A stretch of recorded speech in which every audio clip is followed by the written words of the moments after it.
So guys, just making a video real quick. Haven't posted in a while, or at least since the 9-second pass video. Not a whole lot has gone on, so there hasn't been much to post. There hasn't been a lot of stuff for me to have content of.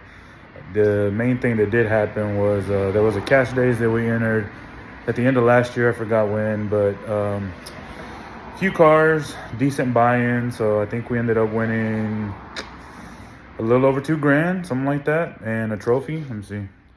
That was a trophy we won.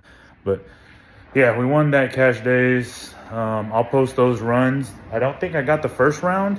For sure got the second round, which was against a fucking 1,500 horsepower all-wheel drive Cummins. And then the last round, the final, was against a gutted big shot of nitrous Tahoe.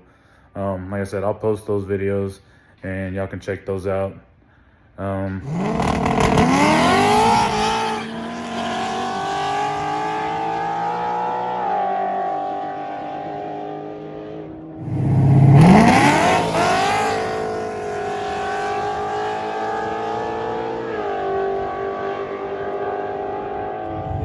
Yeah, what is that? Hey!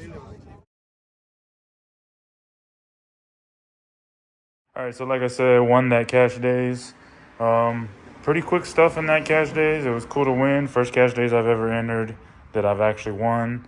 So that was a cool experience, especially at the end of the year. So if you notice in those videos, one of the things that we were struggling with was spinning and the car kicking out to the right, I believe. And we ended up finding out it was the shocks. So those are the old shocks down there. Gonna hold on to them just because maybe I can get them revalved and rebuilt and reuse them if need be. But as of right now, there is brand new Vikings in the back. But the next thing to talk about, if you follow me on IG, you know right now the car's down, technically hurt, whatever, however y'all want to think about it. So basically what happened, nobody's fault except for my own. And not that I even did anything wrong either, but this past Saturday, car was over at Garage Built Performance with my boy Ant and Drew. They were taking care of some things for me. Everyone has their own suspicions as to what I was doing, but in reality, we moved the regulator up because it was hidden underneath the fender well. Ran some lines, fuel rails, because it did still have the stock rails on it. And they put a catch can for me. I want to say that's all they did. Oh, and they fixed my door. My door wouldn't open from the inside. So, just small shit. Wasn't nothing crazy. I know everyone thinks that if I went and did something with Garage Build, I did something crazy. No, I didn't. At least not yet. But yeah, picked it up Saturday, and we were trying to lock a run in with a Whipple Gen 3 10R Mustang. It's a local guy from Houston. There's going to be a 1/4-mile run on the street.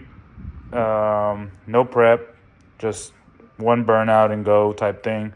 So what I did was, I just got the car back, want to make sure everything was good. So went out to Mexico to make some hits. And I'll post some videos of those hits so y'all could see what I was doing. I think I made like 4 or 5 hits, not sure.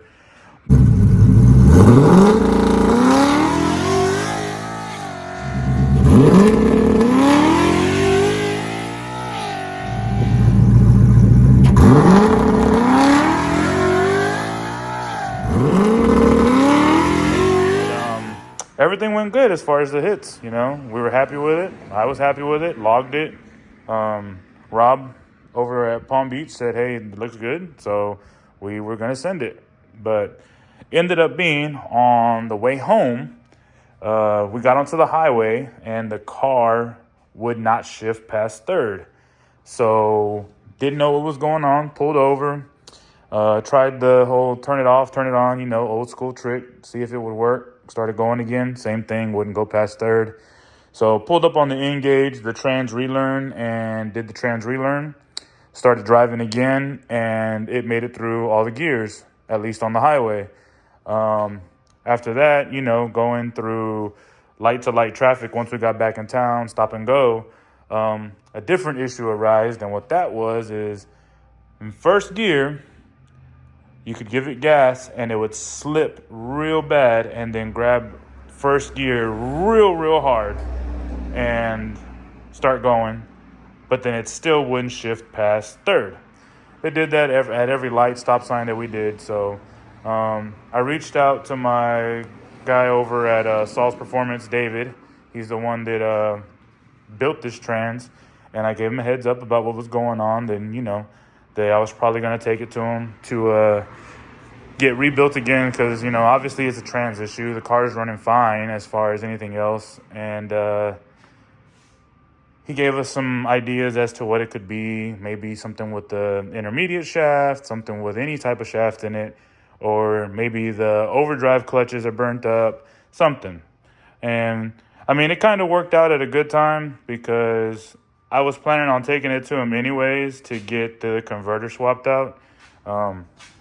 Thanks to Ryan over at Everything Race Car. I'll put his IG tag and Juggernaut Performance. They got me a Circle D converter that I believed to not exist anymore for NA applications, and they were able to get me one. So gonna try that out. But yeah, anyways, like I was saying, was gonna take it to David regardless to do that. David's the original guy that built this trans. It got built, I want to say it was back in March of 2021, if I'm correct. So trans doesn't owe me anything. That thing lasted a lot of abuse. Those of y'all that follow me on Instagram or even seen some of the videos that I post here on YouTube, y'all know that this thing's been beat, track passes, driving it, street hits, testing, all that stuff. I mean, I can't account the amount of passes that trans has been through. So to be honest, can't be mad at all. And like I said, it ain't nobody's fault. It's just this part of it. You break it, you fix it, and you do it again. So that's going to be the plan. I still got to get with David and see what all he would like me to order and buy for the trans and get that going. But yeah, that's going to be the next thing to do. As a lot of you guys know, the track here in Houston, it opened back up, but it is closing after their last event in, I want to say, April. Or I want to say it's April.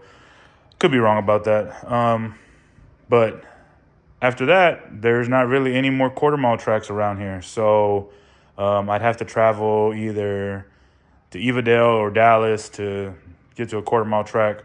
And some of you know I was hoping to go after the all-motor record for a S197 6R80 car, stock bottom end thing.